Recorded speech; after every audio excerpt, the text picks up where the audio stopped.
I have got YouTube up on that channel because there's a slight delay when I click stuff on this screen to that screen. But welcome all.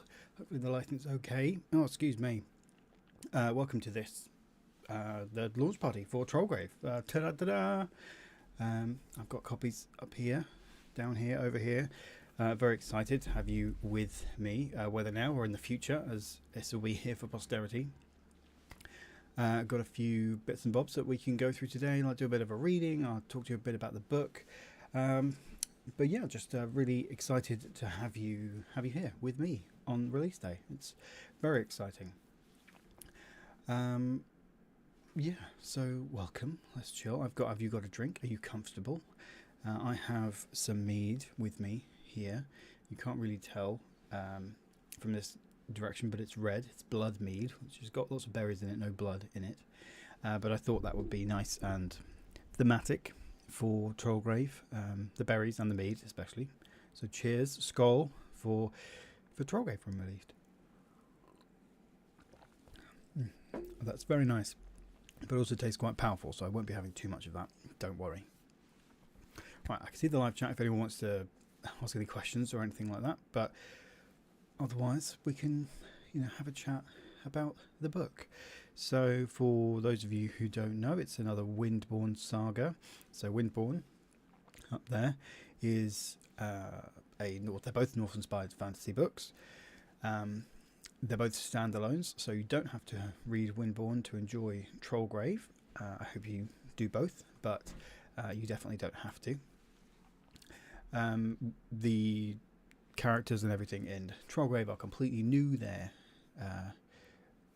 There's not really any crossover, so you don't have to have picked up one to enjoy the other. We follow Alvir Einarsson in this book, who is a god speaker, a rune weaver, all that good stuff, which wanted to give like a different perspective on things, because in Windborn we follow Edda, who is a shield maiden. She's very physical in her sort of attributes, and Alvir is a bit different to that. He's more magically inclined rather than delving into combat or anything like that.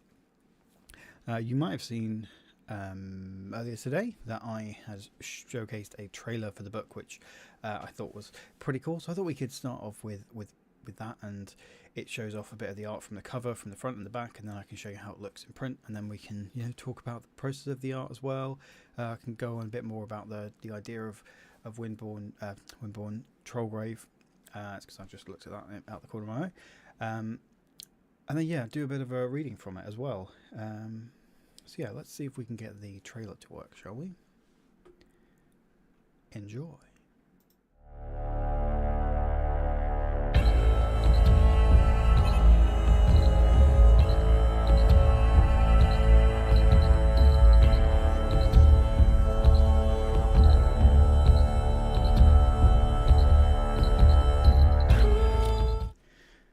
Just a real quick trailer, but I think that looked, I was quite pleased with that, to be honest. I think it looks nice. It sort of gives a nice hint about everything that's involved with it. So you saw a hint of the back of the artwork there as well. So obviously we've got Alvir at the front here. So I'm just looking at where it shows off, standing on something that you can't quite make out because the title's in the way, but we'll get to that.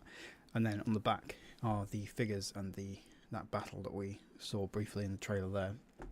So I think that nicely sums up those different kind of elements of it. We've got Alvir involved very specifically, and then as you delve into the Forest of Broken Trolls, that it's going to get a bit more interesting and a bit more dangerous. So like I said, it's a different raft of characters completely. With Edda, she had a bit of a journey to go on, but with Alvir, he is, say, a god speaker, a rune weaver. He wants to help people, he wants to heal people and use the god's power for good and to heal everybody.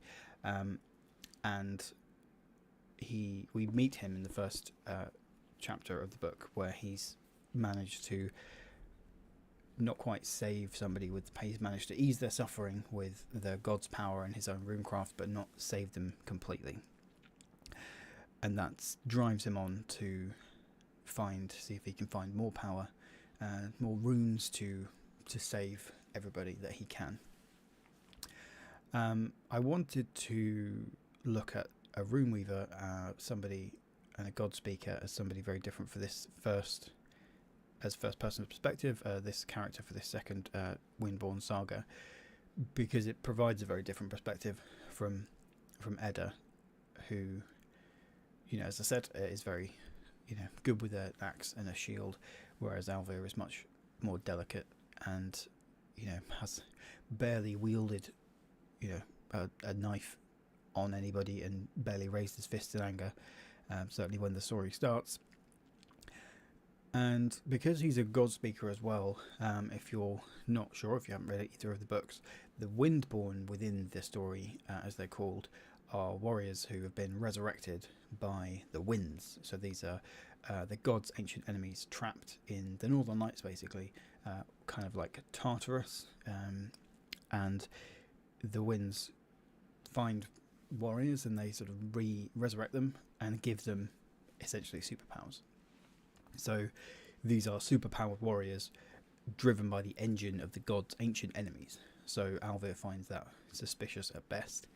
And I quite, you know, enjoyed looking at that as a sort of, tension for him going forward, you know, in this story, rather than with Edda. It was very much the other, you know, she became Windborn, and we see her sort of react to that and then use her powers to go off and take revenge on the people that killed or took her farm. So with this one, it's a different perspective on that. We get to see the Windborn from, you know, the perspective of somebody who follows the gods, and we do see Windborn in this one. I don't want to say that there's none in there at all. There definitely are, because actually the couple on the back there are Windborn. We'll get to the art in a second. So, as I said in the trailer, as Alvir, this is very early on in the book, so no spoilers really.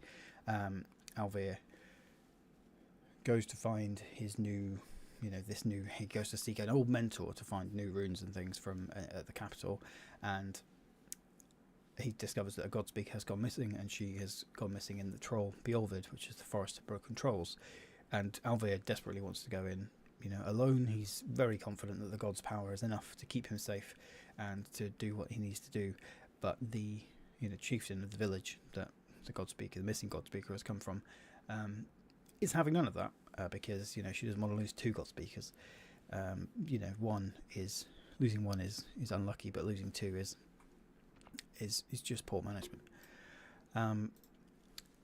So he has to deal with the Windborn in some capacity, and again, very early on, you find out that one of the people that is one of these warriors that's going to be sent in with him, because it's not just Windborn, but other people who, you know, normal people, is his estranged half sister, who he'd sort of abandoned a number of years ago, you know, when he was kind of very young or in his sort of teens, and she was born. So he's got to kind of confront that and deal with the Windborn aspect of it, and there's also elements of a deeper mystery in the forest, and you know, there's strange goings on. The outlaws are they're hiding in the forest, have starting to coalesce into something a bit more dangerous and sinister.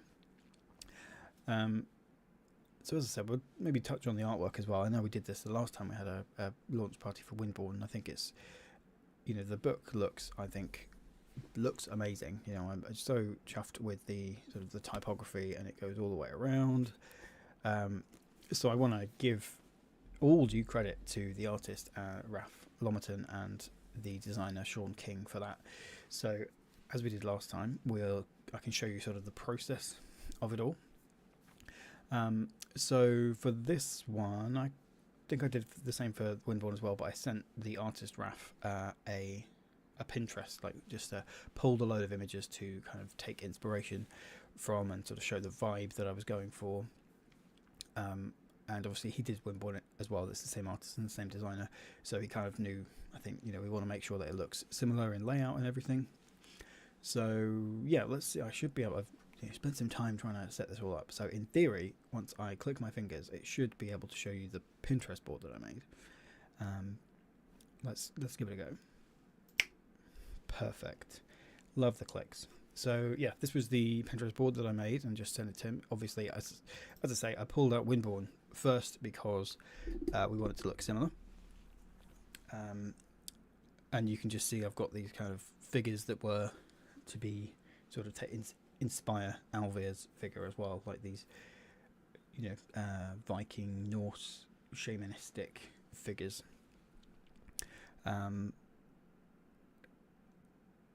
Yeah, so, and then, so like this guy here, you know, he's got a staff, he's got, you know, a bit grimy, got a raven with him, and then as we move further down, we kind of get more into these like rune stones, that these kind of stones are very important to the story as well, and these sort of monstrous creatures, which are the kind of things that may pop up throughout the story. You'll have to read it and find out, but they kind of might do.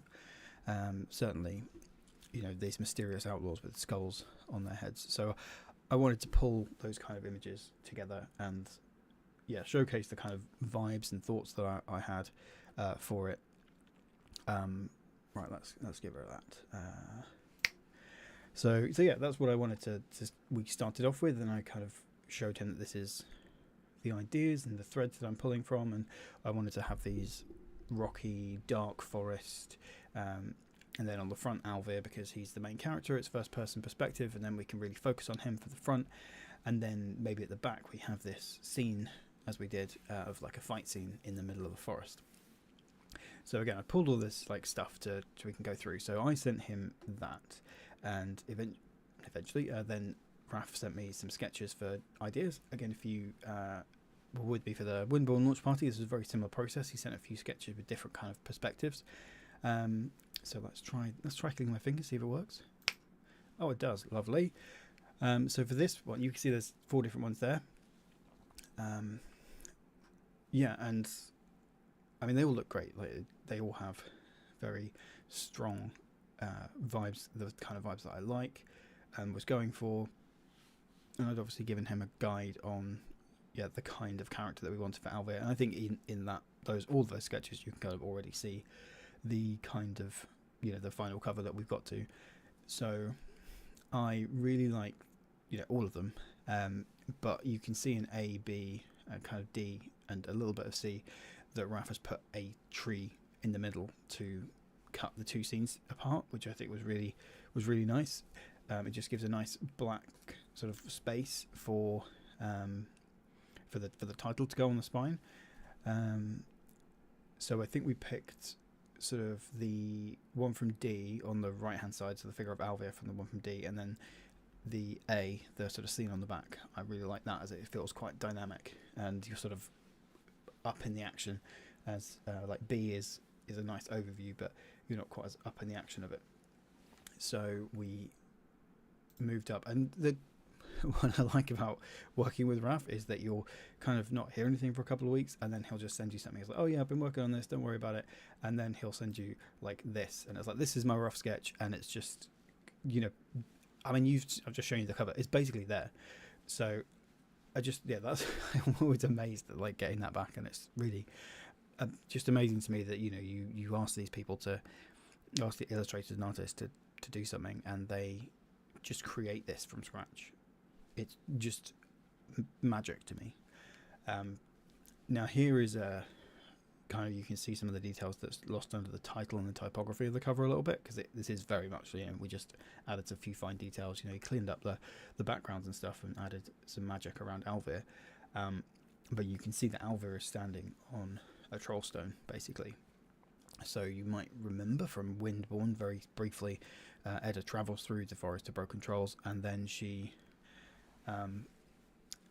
sees some of these troll stones, which are sort of very worn and old, ancient stones and monoliths that, legend has it, are the shattered bodies of trolls that have been destroyed when the god, the warrior, descended into the forest and shattered all the trolls for their part in the deception that killed his wife. And so that is one of the stones that Alvir is standing on. You can see one behind him as well. So there was a few tweaks there, in that it would have been, you know, nice to get some, or we put on rune to Alvir's face. Let me see if I can zoom in on that. That's that going to work? Oh no, that's a different thing. Hang on, I've got it. Here we go.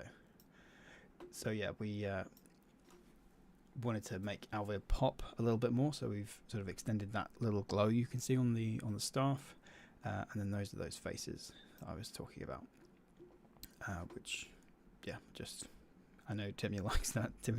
That's part. I think Timmy said that's her favourite part of the cover. So we worked from that, and then it, not in the grand scheme / magical scheme of things, Raf sends over this version, which is just, isn't it great? Let's zoom in a bit and make our way through. So we tried a rune on Alvir's face called the Vigrisir, which is you'd potentially recognise it, and it's a rune that is to help with travelling and protecting travellers and stuff like that. Excuse me while I take a sip of mead. But given the, that's quite an intricate rune to have on someone's forehead, which is quite a small cover, really. That's going to be a small thing that you look at, especially if you're looking at like the cover on Amazon or something. So we decided to go with something a bit bolder, and just that rune on his forehead. And you can see, let's zoom in a bit more, that he's put, kind of this, the almost war paint over his eyes, and we've wrapped these magical strands around him. And if we zoom down a bit, you can see these faces in the trees and the rocks. And one of the reasons I wanted to work with Raf again, and I'm so pleased that he was able to, is the textures that his images have. I love the almost oil painting kind of texture, that just that on the brush on the canvas kind of texture that makes it just feel a little bit more organic, a little more rough around the edges and gritty, really. So let's move across and say we've got the tree cutting across the middle of it, so that's where the spine will go, and then we've got the scene on the back. So above it is just the trees, which in and of themselves are great. It's nice to see the just infinite green, sinister depths of the Forest of Broken Trolls. But obviously this is the star of the back cover, our little scene of fighting. So these two warriors here are the two Windborn warriors that go with Alvir when he travels into the Forest of Broken Trolls. We've got Fafnir with his hood over his head, and Yrsa, who has wielding the dual axes, and surrounded by these outlaws wearing skull masks. And I really love the skull masks. I was, that was one of the things I wanted to make sure that Raf put in there, but I, really loved it, and I think he's done an amazing job with that. And I think that just looks, that famous Last Stand kind of moment, isn't it? There, they might be big and they might be super powered, but there's something about those warriors and those outlaws standing around them that makes you think, I don't know if they're going to survive this. So let's zoom out again, and I've got to find a corner. Let's zoom out. You can see me doing it in real time, really, can't you? I'm sure there's a better way to do this. So that is, I love that as a whole thing as well, and you can, as I say, the tree in the middle, cutting it apart is great, and I'm definitely going to get a print made of that for myself. And it's the same kind of thing we did for Windborn. I won't show it off now, but on the back of Windborn there's a burning longships and two flying Windborn fighting in the sky. So yeah, I just love that as an image as well. So once we got to this stage, it gets past to a chap called Sean King, STK Creations. He does a lot of, if you see you can start to sort of recognize his work because it's very good, and a lot of the publishers use him. These indie publishers in the fantasy space. So Wraithmarked Creative use him for a lot of his covers. So again, I was kind of lucky to be able to work with him because he was getting very busy with this stuff, so he was able to work with me for this one. And then again, I actually feel very lucky to have been able to work with Raf again, because Raf Lomerton I think not long after he finished doing the Trollgrave artwork or thereabouts, he's done artwork for Magic the Gathering, which is just like blows my mind that the cover artist that I've used for my book is also an artist on Magic the Gathering. It is just amazes me. I'm so lucky for that. Just blows my mind absolutely. So anyway, that was a big sidestep. We passed the art over to Sean, and he's been involved in the whole process because, especially with Windborne, less so with this because I sort of knew more about what the concerns were going to be. He's very good at like spotting this, the potential errors or issues that he might have when he comes to put the text on it. So that is, the next step is putting the typography on it. So obviously we've just got the blank artwork, and then we have to get to there. So actually, what I might have for you give me a second to dive away, is I printed out a few sort of proof versions to make sure that I could read through it and make sure there weren't any errors in the text. And I'd done a not as good a job as Sean, and we can show you why he gets paid the big bucks. So as we're on that subject, my process so far of doing this kind of stuff is that I'll write the book up, then try and read it through, maybe on an ebook, and make some notes and correct it and stuff. But then it's good for me to, when it gets to the beta, I send it out to beta readers, but then I'll print out a copy from just like Amazon and get a proof. But I'll just make myself up a little cover that goes on the ARCs or something, the advanced reader copies. So this is what that looks like. You can see it says not for resale, but I've gone through and, oh, is that going to work? Yeah, you can kind of see, the bajillion notes that I've made, just about. Yeah, it's going to make it worse. So yeah, that's sort of what that's my skill level. And with the artwork, I've got, just big blank letters on it, which are, I still think looks nice enough. And I've got the text in the back, but, Sean takes it to a whole other level. So, as I say, he's got the fonts, he's got the know-how of how to make it like textured and stuff. I think the best way to show you really is to pop up the full design artwork. We can see here, like, it just absolutely pops. He knows what he's doing. Right, that's me. That's my camera. There we go. Is that right? Hang on a second. Okay. Right, I can wiggle this one now. We're all good. Let's zoom in. So, yeah, as you've probably just seen on the spine, he's put the portrait of Alva up there and put the rune for his, that's the rune for the A, because on Windborne, we've got the rune Edda's, we've got the rune, E, rune for E on there, because these are standalone books, so it wouldn't be 1, 2, 3, you wouldn't have to read them in order. So I quite like the idea of putting the rune to show what character it is, and also the image of the character on the spine, rather than like the first Windborne saga or anything like that, which is also why you can see on the front it says a Windborne saga, not the second Windborne saga. Anyway, you can see the title there. Like, I love the windswept look and all the texture for it. It's obviously this is the same kind of stuff that Sean's done for Windborne, just to really help tie them together, which is why I wanted to make sure that we got the that I used the same artist and designer for this one as well. And you can see the same rune above Trollgrave, and then it just my name, that's my name. I wrote a book. I wrote 2 books, and then on the spine as well, that same again. And he's put, I think maybe the first time the artwork didn't quite fit entirely on the sort of the the full spread of the cover artwork. That might be because it was a chonker of a book. This one's quite a bit slimmer. So Windborne was about 180,000 words. So that is, let me get the book. I've got it over there. Yeah, that's like pushing 550 pages in Windborne.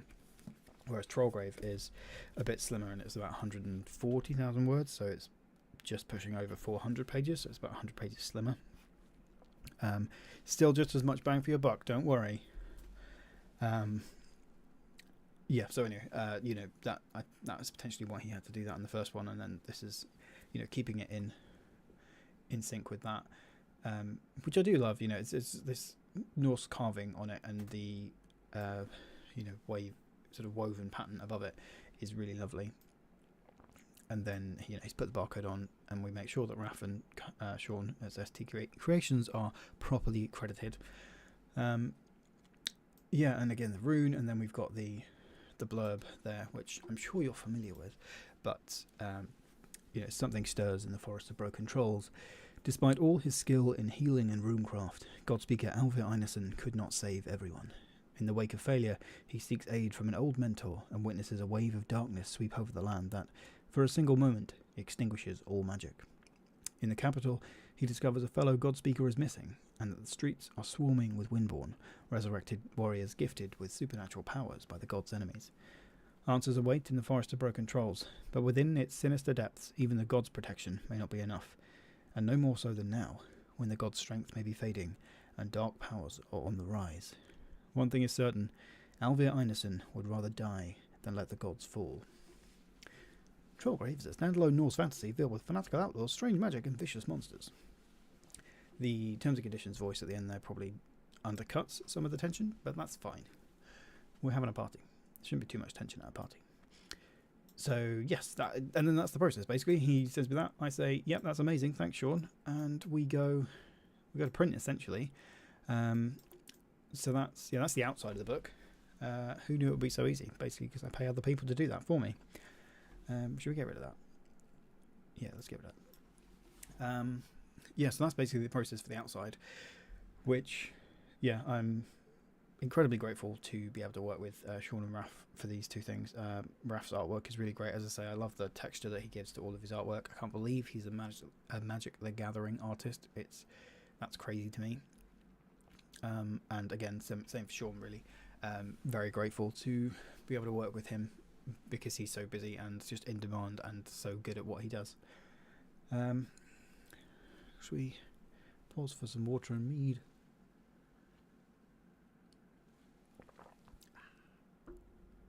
Yeah, it's more mead, which I hope you appreciate. I've got in my Viking cup.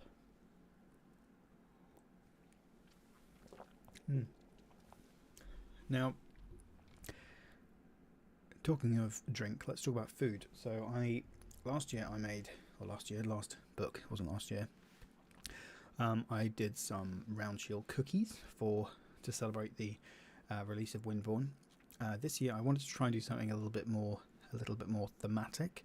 Well, I suppose that was thematic to Edda, very much so, but to make sure that the theme ties in with Trollgrave. So I thought I'd put it out there on Twitter, on X, and I got a few suggestions, and I pared it back from Anne's suggestion of making an entire bread forest, which I hope she'll forgive me for, but I made instead, so I tried to make little puff pastry trees with sort of pesto and parmesan in them. We've eaten most of them because they are delicious, but also I think they came out okay. These are probably the best ones that haven't been eaten. The green pesto didn't come out as nice as or it sort of burnt a little bit with the parmesan in the oven, but it's fine. So if you want to also make your own puff pastry pesto parmesan trees, the recipe is puff pastry, parmesan, and pesto. That is literally it that I followed. I did see a different one sending it over to Anne that had layer of puff pastry, then pesto and parmesan cheese, or mozzarella cheese I think it had, and then maybe some, and then laid a different second layer of puff pastry over the top, which was probably key in making it keep its shape. Well, maybe we'll just do a take two and we'll try those again, maybe on the first anniversary of Trollgrave or something.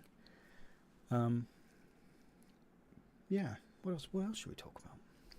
So we talked about the cover. So yeah, and we talked a bit about the concept and why I chose Trollgrave. We can do I'll do some reading from it in a bit as well. I'm sure I had like another plan, but plans never survive contact with a live stream.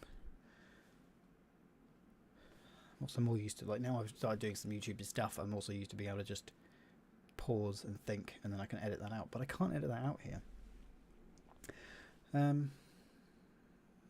Yeah, that's kind of it. I mean, I think, if there's any questions or anything, just let me know and we can go through those. But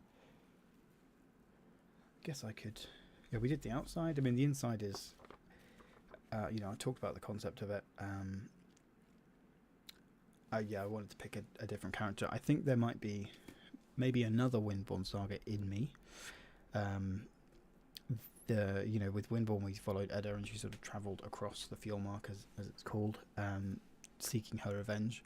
And for Alvir, he's very much centred. I wanted it to be a bit more centred and loaded in one place. But I think, well, there is hints of another. Sorry, I'm just going to try and check something for a second.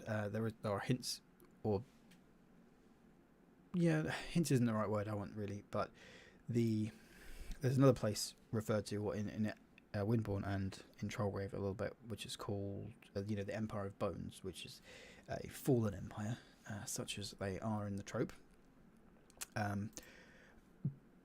Yeah, the fallen empire, which in my head is kind of like a necromancy Roman Empire type thing. So I think I would like to investigate that a little bit. I've got sort of a rough idea of like a sort of band of warriors who have been tasked to treasure delve into you know, a crypt or fallen temple, or like a mountainous fortress from the days of the Empire of Bones. And I think that would be really cool. Like I love the idea of the Roman Empire like building these soldiers. Like, you know, there's the turtle formation, but what if they just like transformed someone into a monstrous turtle instead? But anyway, that's for the future. So I think, yeah, we might go with that one, and then that'll be a, you know, different protagonist as well. And I also think it would be nice to, from Windborn, we have somebody who was, you know, not Windborn at the start and is very swiftly transformed into a Windborn. In Trollgrave, we've got somebody who is Godspeaker, so the other side of that sort of Windborn, non-Windborn divide. So it would kind of be nice to write somebody who's Windborn, you know, in page 1, and just kind of good with that, and willing to throw down with their powers from day 1.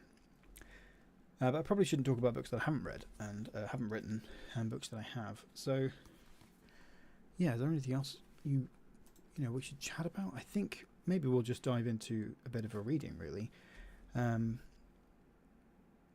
Yeah, I think I've talked about sort of the themes of that, and yeah, the inspirations. I wanted that different sort of element of a God speaker. Yeah, should we dive into a reading? I was thinking what I could do is maybe, I mean, how long have I been talking for now? Probably like half an hour or so, isn't it? Maybe I'll just start the first chapter, and hopefully we can get through it. I'd love to get through like the first scene. It's a very short scene, but I'd love to get through the first scene of chapter 2 as well, but I don't know how much we'll do that, so I could skip the first scene of chapter 1. But I feel like, you know, we don't want to do that. So yeah, let's do a reading. As I say, if there's any questions or anything, you know, just hit me up. Oh, Lauren, I've just seen your comment. Thank you so much. Thank you. Yeah, so thrilled that it's launch day, and to get this out, it is simultaneously exciting and nerve-wracking, as I'm sure you can all imagine. Yeah, but I'm really grateful to everyone who's shared it and just been, you know, the SFF community, this, you know, sci-fi fantasy community is just super friendly and like welcoming and positive. At least the people I've met in it and engaged with online are as well. So yeah, I'm just really grateful that everyone shared it and just been really positive, like been celebrating with me. So thank you. Yeah. Right, let's should we do the reading? It is a good few pages. I've got the first chapter up on this like Word Google Doc to try and make it a bit easier to read, so I'm not flicking through pages and stuff. So let's give it a go. I haven't practiced, you know, reading the entire first chapter, so apologies if I stumble over anything. Oh, Lauren, you've done loads, Lauren. I really appreciate all of you sharing it. As much as you have, and everyone's so busy. You are so busy. It's absolutely fine. Yeah, I'm just grateful for everything you have done. So, right, yeah. Should we do a reading? I mean, yeah. I say we're going to do it. So, yeah, I'm going to move my live stream thing over there so that I can see the comments coming in. Because my reading is over here. And then I don't... we don't have to do that. Yeah, okay, there you go. I've got the out from Lauren that we're only authors, not audiobook narrators. Despite my slightly fancy microphone that I got when I started doing D&D online with my friends. Right, let's get the streamy thing up there so I'm not distracted too much by my own face. Okay, so yeah, we're going to start off. We'll see how far we get in like 15 minutes or so. Hopefully we can hit the beginning of chapter 2, but yeah, I hope you enjoy this. Right, Trollgrave. I definitely remember this. Right, Trollgrave, chapter 1, Weak Runes. My runes were too weak to save her. The woman's shallow breath rasped as she slept. I let her cold, skeletal hand slip from mine and pushed it back under her fur blankets. A cloth curtain kept us hidden from the rest of the family in the longhouse. I was sure they were grateful that it kept most of the smoke from my spells escaping into the main room of the house. I watched Frida sleep. Her skin was stretched tight as her illness slowly drained her of vitality. It made her look much older than her 35 years. Every sharp outline of bone sliced me. She hadn't stirred as I placed my carefully chosen runestones along her bed and painted sigils on her arms and chest. Her breathing hadn't changed when I burned the sage and lavender. She had not heard the prayers and chants that drew on my strength and the power of the gods to weave my spell of healing. For hours I had prayed and infused my power through the sigils and into Frida's body. My strength was drained, leaving my chest hollow and my head light. Still, she was insensate. Something was eating her from the inside, and my spell had slowed it, but it was too deeply rooted, and I could not defeat it. I hung my head and rubbed my eyes with the heel of my hands until I saw stars. I needed stronger runes. Frida slept on. Her eyes fluttered as though she was caught in a perpetual dream, but I knew she would not wake. I picked up my runestones, each one worn smooth by years of use, but left the sage and lavender to smoulder. The healing smoke might help to ease her pain a little more.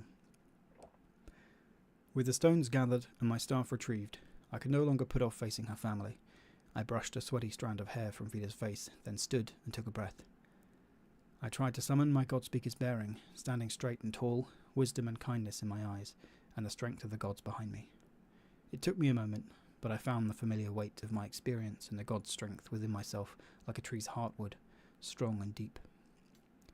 I took up my sigil-laden staff and ducked under the curtain and into the main room.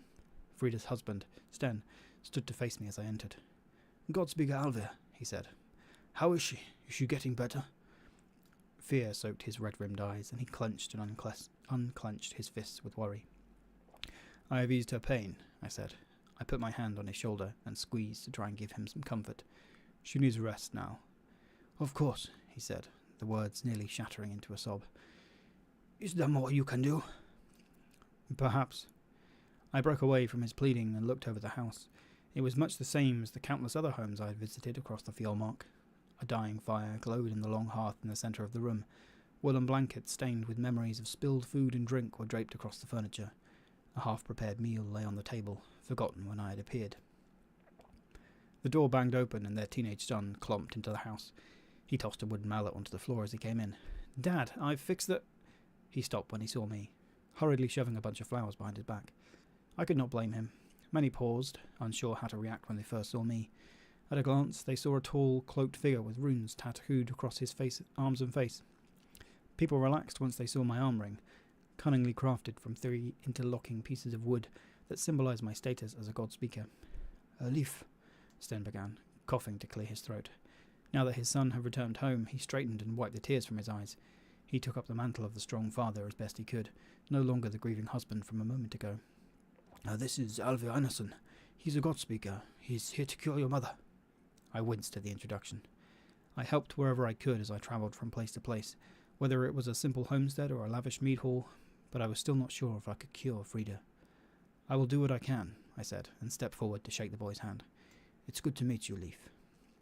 He shook my hand, but the concern did not leave his face. Sten coughed and drew our attention.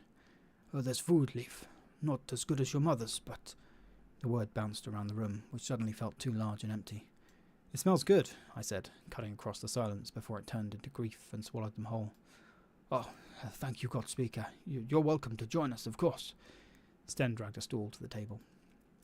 I looked from the stool to the bench. The stool was well made and looked comfortable enough, but the bench and table had long been worn smooth by countless dinners. For a moment I felt a stab of jealousy. No matter how far I travelled across the Fjordmark, whether in the shadow of mountains at the edge of the ocean or beside long-ranging forests, my seat was always hastily found. It was always gladly offered, but I knew that as soon as I left it would be back in its place, forgotten. It was hard not to feel like some sort of instrument, taken up when needed and discarded when it was done. It twisted at me, and I felt a familiar, hollow yearning to have something, somewhere, that I would always have a seat. Thank you, I said, forcing a smile, but I still have work to do. He looked like he wanted to argue, to tell me to sit, like he knew that was the right thing to say, but if there was something else I could do to save his wife, he would not stop me. There was an awkward silence as we were caught between what we wanted to say and what needed to be done. Sten looked away first, passing an empty bowl to his son, who found a place at the table. I left them to their meal and dragged myself outside, pulling the door shut as I went. The chill of winter still hung in the air, not quite chased away by summer, and I pulled my cloak tight. The valley where Sten had made his home was beautiful. Steep mountains watched over the fjord as ships cut through its calm, flowing water.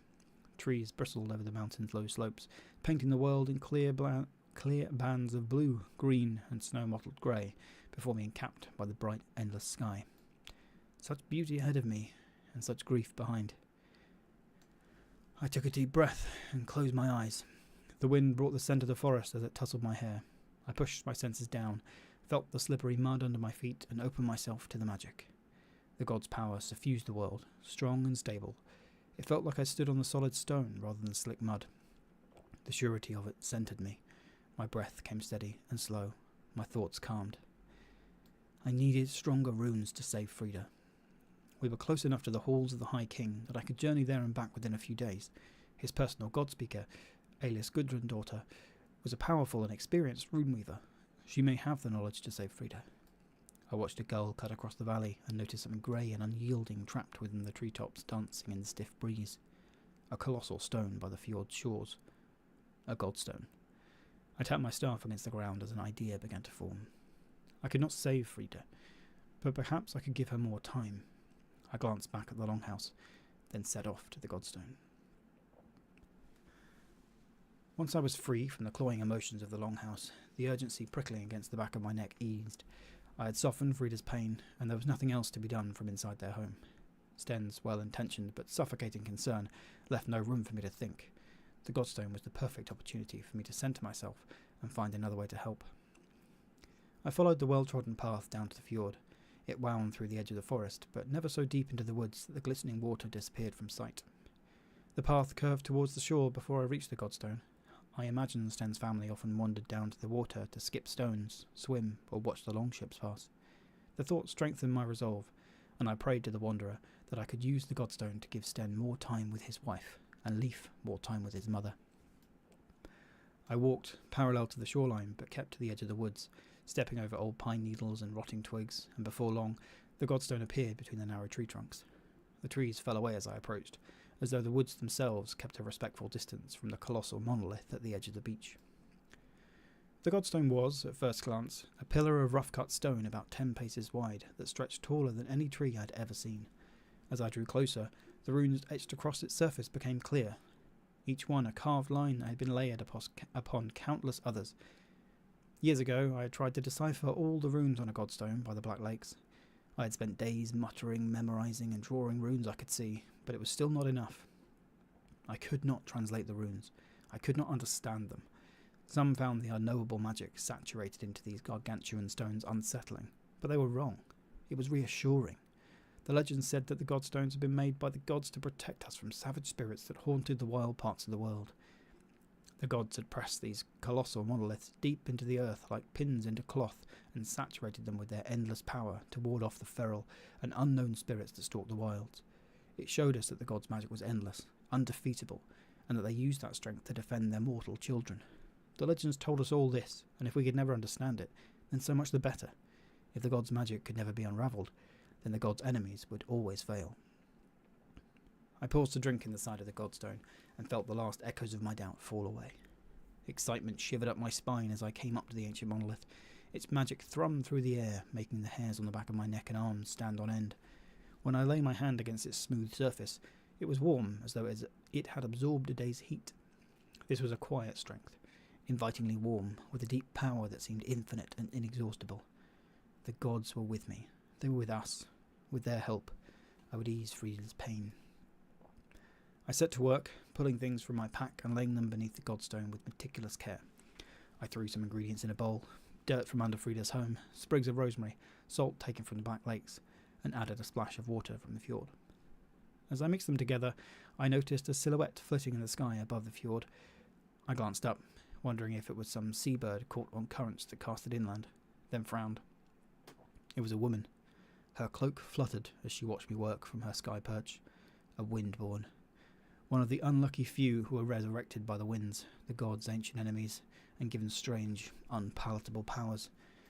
I turned my attention back to my preparations. I did not need distractions. By now, the ingredients had coagulated into a dark, viscous tar. I took a small bundle of cloth from my pack, from which I unwrapped a lock of Frida's hair. I had not used it in the spells I had cast at the house, and was grateful that I had some of it left.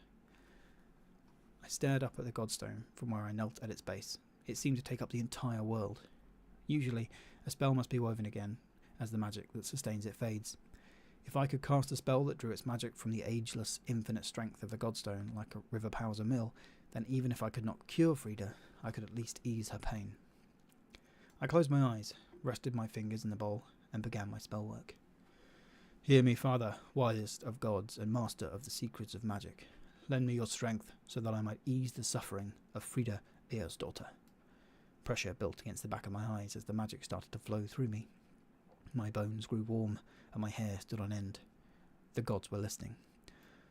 Lady of Runes, falcon-cloaked and bright-eyed, grant your blessing to me, your faithful acolyte. I call to the Fate Spinner and the Death Weaver. Let Frida Eosdottir's thread spin on. The strength of the gods churned in my head like thorn-filled water, and I wove it into my spell. Magic pressed against my eyes until stars blossomed in the darkness under my eyelids. When I felt like I could not take any more, I fed it through my arms and out of my fingertips. It flowed like a stream of crackling embers, and the bowl began to heat. The viscous mixture began to bubble and steam. With the spell ready, I stood and opened my eyes. The tar-like substance in the bowl shimmered in the dim afternoon light. The sunlight seemed to fall into the liquid, far deeper than should have been possible. The bowl seemed so infinitely deep that it made my head spin. The knot of anxiety in my chest eased as I looked between my spell and the godstone. Sometimes, caught in the rain on a long and lonely journey between homesteads and mountains, I might wonder if the gods still listened and cared. Faced with the fresh bubbling magic and the immensity of the godstone, I wondered how I could ever doubt the gods were with me. In runes and magic, the gods have given us the strength to protect and help ourselves. In the godstones, they had long ago set their timeless guardians. I set to work slathering the spell tar onto the godstone. It hissed as I painted the runes with my fingers, then cooled and hardened. Once I had finished, I would return to Frida and draw runes on her arms and head to mirror the ones on the godstone. It would link the magic to her and, I hoped, ease her pain for a week or two, maybe more. I lost myself to the runes for a time. I was a conduit for the gods, a rune weaver, and this was my calling. I sank into the work like a long beach ship returning to the waves. A shadow fell over me. I frowned and turned around, but there was no one there. Then I looked up with a scowl. The windborn floated nearby, her head cocked to the side, watching me with interest. When she realised I had caught her gawking, she held up her hands. Please don't stop, Godspeaker. I wish for a prayer, but I don't want to interrupt. She gestured for me to go on.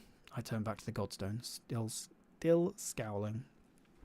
The first half of the spell was not yet done. To stop now would weaken the weave. For a few minutes more I drew runes on the godstone, circling it, to paint them in a ring around its base. Muttering prayers, I tried to stay focused on the spell, and not let the hovering windborn distract me. She knew who the gods were. She could pray for herself. The bowl was nearly empty by the time I finished, but I would draw Frida's runes more finely, so I was not worried. I flicked the last of the spell tar from my fingers, and set down the bowl before I turned back to the windborn. Behind her, a long ship carved a sharp path towards the sea in search of distant shores to plunder. "What do you want?" I demanded. She swooped a little closer, her head bowed as though in deference. It was strange to see a windborn so unsure. All Windborn were given supernatural strength and ungodly powers, and with that always seemed to come a relentless arrogance. Yet here she was, her boots barely brushing the ground, nervously rubbing her hands together. A blessing, Godspeaker. She glanced back at the longship. Or perhaps a spell on our longship? You are clearly a talented rune weaver. The storms were bad this winter. I will be glad of the protection in case any of their fury lingers on the waves. I frowned, rubbing my fingers together to get rid of the last of the spell tar. I'd always avoided Windborn if I could. They had their own kind of power. Whatever happened when they were joined with the winds meant they were rejected by the gods. Now most of the magic a rune weaver might weave on them, the gods' magic, would slough off like water from a stone. So many Windborn, traitors to the gods as they accepted strange powers from the gods' enemies, used their resurrections for glory. I did not see why I should help them if the gods abandoned them. Why would a Windborn want the gods' blessings? She chewed her lip and looked at the longship again. It's not for me. If we get caught in a storm, I can save myself easily enough. She gestured to the gap between her and the ground. I would struggle to save my companions, though. The woman's iron arm ring glinted as she twisted in the air. An iron arm ring to show she was Windborn. I toyed with my own arm ring, woven from 3 pieces of wood, one for each of the trees planted to mark the end of the God War, ash, oak, and elm, and looked to her longship. It had twisted and paused in the water, waiting for their Windborn. Why do you not get the blessing from your Godspeaker? I asked. I tried to keep from scowling, but the thought of those God-fearing warriors sailing into deadly storms softened my anger. Our Godspeaker was seen to a difficult birth, but our raid leader, would not wait. She splashed down in the fjord's waters. We gave our prayers, of course, but it would make me feel better if we could get a proper blessing. Something twisted in my stomach at the mention of a Godspeaker visiting a difficult birth, a memory too often visited in my darkest moments of my first, most difficult birth and the scars my failure left behind. I looked again to the longship and sighed. I could make out the crew's faces, some bearded, others with long braided hair, and their grey-haired raid leader leaning against the carved dragon figurehead. I could not keep the god's blessing from them because they, like so many, had a Windborn among their crew. How many stories told of raids saved by a Windborn strength, or enemies broken because of the fear a Windborn inspired? Get them to the beach, and I will work a charm to bless your journey. Relief washed over her face. Thank you. Thank you. She grinned at me as she shot off towards the longship, as quick as a stone from a sling. In the short time it took me to gather fresh ingredients and create another bowl of spell tar, the Windborn had pushed the longship onto the shore, and with a tearing crunch of soil and pebbles. Hail, Godspeaker! I looked up to see the raid leader, a middle-aged woman with silver beginning to thread through her hair. Hail, warrior! I replied, raising my head. Please, stay aboard. I will make a sigil to help with the safe passage. It will not take long. Ah, good. We are grateful for the help, Godspeaker. The seas look calm today, but who knows how the rest of the journey to Ertland will be. I nodded and offered my agreement before taking the fresh spell tar, glittering with sea salt and gritty with crushed charcoal, and used 2 fingers to daub it into the keel, hoping it would last long enough to soak into the wood. With every moment in my hand I uttered a prayer, and soon the lines became a 6-spoked symbol, the Syorgata, a sigil for a safe ocean passage.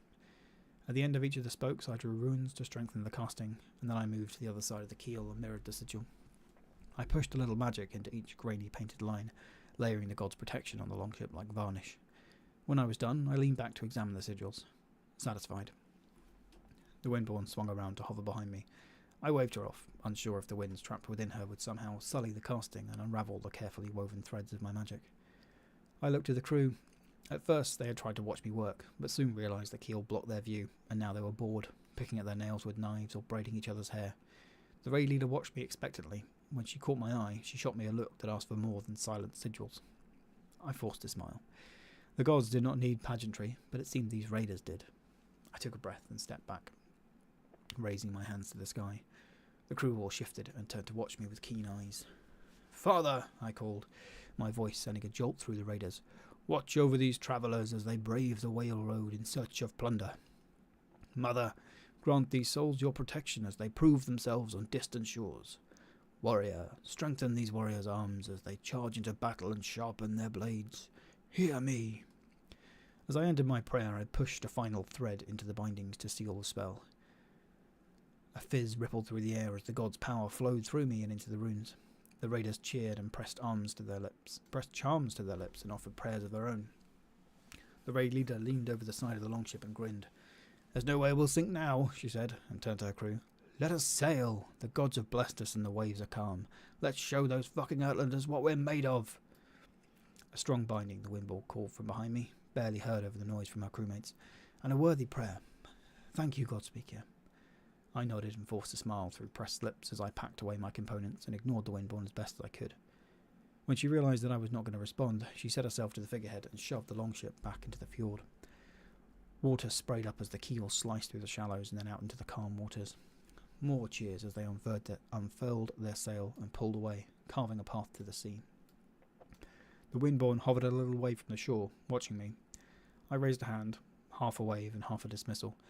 She was too far for me to see her expression, but she stayed a little longer before swooping to her longship. I heard another distant cheer from the crew. I put the windborne from my mind and turned back to the godstone. The black runes glittered, each one nearly dry between the evening sun and the warmth from the godstone itself. I picked up the bowl of spell tar and started back the path to Frida's bedside. It was dark by the time I made it back to the longhouse. Sten and Leaf sat by the hearth, now warm and crackling, and barely looked up as I came through the door. When I showed them the bowl of spell tar, Sten stood, his eyes shining with hope. I walked to Frida without saying anything. She lay, breath too shallow, with eyes closed. Sten had brushed her hair. Instead of a sweat-clogged tangle, now her dark hair flowed over her shoulders in smooth midnight waves. A bunch of flowers lay on a stool by the bed. I moved the flowers to one side and sat. I set the bowl on my lap and pulled a raven feather quill from my bag. It was etched with minuscule runes along its shaft to call upon the power of the father and the first ravens, and with it I began to draw fresh runes across Frida's skin, each one a gentle mirror to the broadly painted runes on the godstone. As I scratched each rune onto Frida, I called upon the father, the lady of runes, the fate spinner, and the death weaver, repeating the incantation I had made at the godstone. The air thickened as though with the promise of a thunderstorm, as the gods turned their gaze to this home. Under my fingertips, the runes grew hot as the spell took hold. When I was done, I put my hand over her chest and closed my eyes. With a grunt, I pushed power into the runes, and there was a hiss of steam and fizz of smoke as the magic rushed through the spell tar. It was done. The weight in the air eased. The runes glittered. "Will she be okay?" I started, nearly falling from my stool. I had not noticed Sten step through the curtain. He wrung his hands together and leaned over to stare at his wife with tear-soaked eyes. I stood and put my hand on his shoulder. A softly spoken truth that's better than a well-intentioned lie. "I have done all I can for her, but it will not be enough. The illness is too far gone. The spell will ease her pain." He looked at me and opened his mouth, then closed it, as though if he tried to speak it would break the dam of sorrow in his throat. He swallowed, wiped at his eyes, and nodded. "Sten?" A voice from behind us, as weak as a falling leaf. "Frida!" Sten barged past me to kneel by the bed. "Frida, it's okay. I'm here." He put a hand on her head and stroked her hair. Frida smiled and looked at her husband with watery eyes. "Be careful of the runes, friend," I said, squeezing Sten's shoulder. He shot me a mixed look of thanks, then nodded and turned back to his wife. "It's okay, Frida. You're going to be okay. Do you need anything? Can I get you?" I stepped back into the main room and left them to their reunion.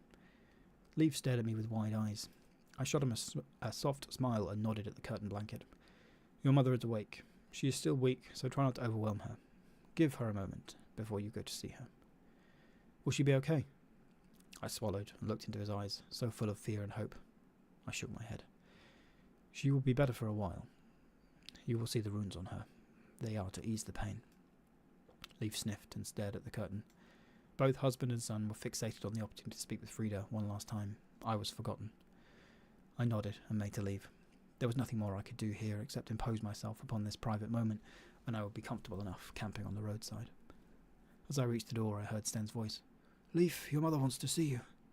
I glanced back as the boy shuffled under the blanket Sten held up for him. Sten looked at me and nodded his thanks. I returned the gesture and stepped out into the night. The air felt cool and light after the heavy atmosphere inside the longhouse. I took a deep, shuddering breath and looked out at the world as colours faded and night took their place. No matter how many times I healed someone, or failed to, I always picked up a sliver of their grief and hope. They were so sharp, cutting off pieces of me and leaving scars across my soul.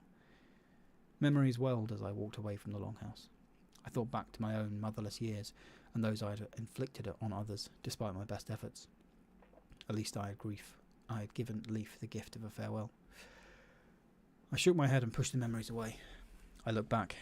The longhouse glowed like a lone ember in the night. I prayed that the spell was strong enough to give Frida and her family a few more days together. Those days would feel like a poor consolation for the years that would stretch ahead without her, but I hoped that as time went on, they would become a treasured gift. A gift they might be, but they would never be enough. I gripped my staff, its carved sigils digging into my palms, and set off with fresh determination. It had been a long time since I visited the High King's Hall in search of knowledge, but I had to believe that his Godspeaker knew of more runes, stronger runes, that could have saved Frida. Alis Gudrun's daughter had been serving the High King for decades, and had used her position to learn from the most powerful and knowledgeable spellcasters and runeweavers that visited the High King. I would demand them from her, so I never had to leave a fractured family behind again.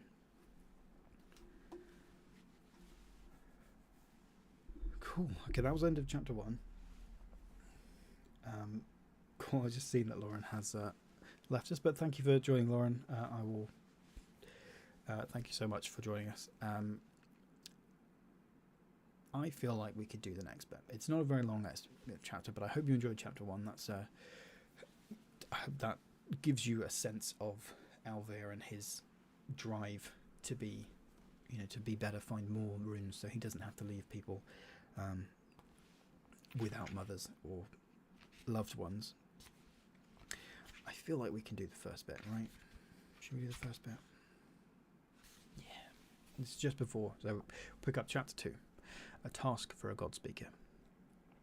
My journey curved along the coast, and I watched the sea grow crowded with longships. Their keels frothed against the water as though the ships themselves were eager to sink their teeth into foreign shores.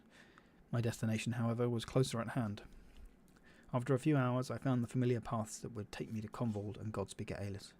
I settled into an easy pace and let the hours and miles pass without worry until the afternoon burned down to evening and I had to stop for the night.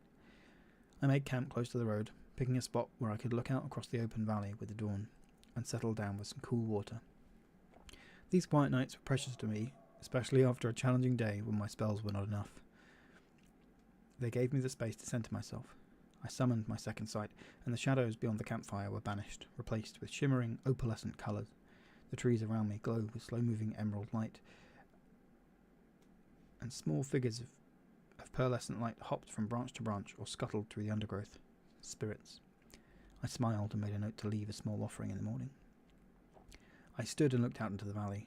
Magic wavered beneath me like fields of candle, with every flame a different colour. In the distance, there were 2 beacons blazing so powerful they looked like splinters of the sun. Godstones. I sighed, and some of the tension left my shoulders. The gods were with us. They would never abandon us. They would protect us. As I turned away, the hairs on the back of my arms stood on end. I dropped my second sight and looked around. I couldn't see anything. An itch between my shoulder blades. A tension settled on me as though someone held a knife to my throat. I spun around, trying to see what caused my creeping unease. Colours blossomed in the sky. Tendrils of blue and green light whipped across the night. I scowled. These burning lights that lived in the place between the stars and the sky were called many things by traders and foreigners. The dancing skyfire, the star serpents, the northern lights. I knew them for what they were, the imprisoned spirits of the giants who had tried to overthrow the gods and were now trapped as the winds in their sky prison. Their fiery presence dwarfed me, and all the power I had seen with my second sight suddenly seemed inconsequential. I recalled my second sight and turned back to the Godstone so that I could remind myself of the god's true power. As I turned, I felt something shift in the air. All the tension that had been pushing against me crackled and disappeared at the same time. At the same time, the bright, colourful power across the valley blinked out in a great wave of darkness. Even the blazing light from the Godstones stuttered. Terror gripped my heart for the blink of an eye at the sudden suffocating darkness. I swallowed and looked up. The winds still squirmed in the sky. Then, one by one, the magic in the valley came back to life.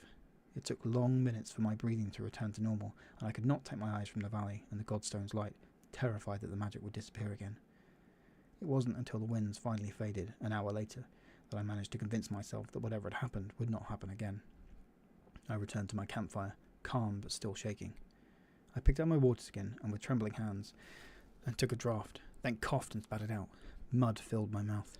I had taken this water from a clear river stream this morning, and now it was poisoned with dirt. I looked out at the valley again. What had happened? I had never heard of anything like this happening before. What had the power to disrupt so much magic? I glanced at the sky, filled with stars, and thought of the winds. They were the gods' ancient enemies, defeated in the god war and imprisoned in the sky. Surely they no longer possessed the strength necessary to make a godstone stutter. These questions circled ceaselessly in my mind as I tried to get some sleep. The memory of the wave of darkness resurfaced every time I closed my eyes. It took me hours to fall into a troubled sleep, and even then it was because I knew I was close to Convold and Alis. She had to know what had happened. And that's the first, so quite quick in the first scene in chapter 2. So you can see, hopefully there, the drive that Alvia has to help people, and then some of the, the mystery of greater things happening in the background coming into play there as well. So I think we'll probably call it there. We've been here for a little while now. I hope you enjoyed the reading. I hope that you'll check out Trollgrave. It's obviously out today. It's in Kindle Unlimited. I'll get the print versions up as quick as I can. I was having some trouble with Amazon this morning. It kept telling me about different, some sort of margin error. Excuse me, I'm just going to take a drink. Yeah, I was talking about some sort of margin error, but I think that was because in the title page, which is, I think, just using Sean's stuff, you can see it's got this like Windborne banner at the top, and to make sure that I had it all the way across, I'd sort of moved it so that it filled up beyond the edge of the page, and I think the automated approval process thought that was an error and wanted me to change the size of the pages basically. So I think I fixed that. Hopefully it'll be up over the next couple of days if it's not already, as I'm using my words now. As I say, it's in Kindle Unlimited. If you've not read Windborne yet, or if you know some friends who you think would like it, Trollgrave is actually in SPFBO, which I'll talk about in a second, but because of that I have reduced the ebook of Windborne down to 99p for the moment, so that's probably until the beginning of June, so you've got like another week or so if you want to grab it. Thank you, Matthew, for joining us and confirming that the book is also good. I have not bribed him to say that. So SPFBO is the self-published fantasy blog off, which is run by Mark Lawrence, who's the author of oh my goodness, a lot of books, but Prince of Thorns, Girl on the Ice, is it? Like the book that wouldn't burn, I think is one of like the start of his latest trilogy, and it's a really great thing he does every year. He basically, a lot of it, self-published authors sort of throw their book into almost a melee really of bloggers picking their favourites, and there's 300 entrants, and they all pick their favourites, and there's a winner at the end, and it's just sort of a nice fun way, and it's really supportive that everyone's cheering everybody on to just get some extra eyes on like indie published books like mine. And yeah, it's just a nice thing. And this year there were so many last year that the 300 slots filled up in 41 minutes, which is crazy. So this year there was a lottery, and I'm very grateful to have got through on the lottery, so you have to celebrate that. This is now out, and Windborne is out in 99p. There's some really great books as well if you want to check them out in SPFBO. J.E. Hannaford has got a really great fantasy called Gates of Hope. It's sort of really hopeful fantasy, which is kind of can make a nice change. Mine is a lot darker than Jenny's, but it's really, really good book. Trying to think of any that I've read. There was a lot of people I definitely want to get to, and I know some people didn't make it into Spiffbo, but yeah, just go check it out, have a look, see what you might like there. I'm going to do some other videos about that and the like Reddit fantasy reading challenge. And yeah, I hope you have had a nice time with me. I mean, Matthew's saying he was here before I was. I was running around getting mead, so that's allowed. Cool. Well, yeah, I hope you've enjoyed the reading and everything we've gone through today. I hope it's been interesting and that you'll check it out if you haven't already. Yeah, I'll let you guys get back to your Friday nights. So thank you for joining me on a Friday night, and thank you for joining me on a insert night of the week that it is here if you're watching in the future. But yeah, I thank you so much for celebrating and helping with the launch of Trollgrave. It's been really great. So I hope to see you all soon. And yeah, I hope you check out the book and that you will enjoy it. So thanks very much, and I'll speak to you guys soon. Ta-ra.